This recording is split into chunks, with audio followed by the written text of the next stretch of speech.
ஃப்ரைடேனாலே சாம்பார் ரொம்ப போருங்க. அதுக்காக நம்ம வந்த இடம் மண்ணடியில் இருக்க அல்லமின் மல்டி குசைன் ரெஸ்டாரண்ட். இது எங்களுடைய எப்பயுமே ஃபேவரட்டான ரெஸ்டாரண்ட். இங்கே ரொம்ப ஸ்பெஷல்னு பார்த்தீங்கன்னா தந்தூரி தான்.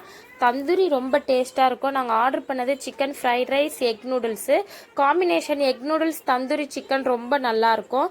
என் பையனுக்கு இங்கே ரொம்ப பிடிக்கும். தந்தூரி சிக்கன் ஒரு பிடிப்பான். நீங்கள் வீடியோ பாஸ் பண்ணி மெனு பாருங்கள். வித் ப்ரைஸோடு போட்டிருக்கேன். நம்ம சேனலை சப்ஸ்கிரைப் பண்ணிக்கோங்க. நன்றி.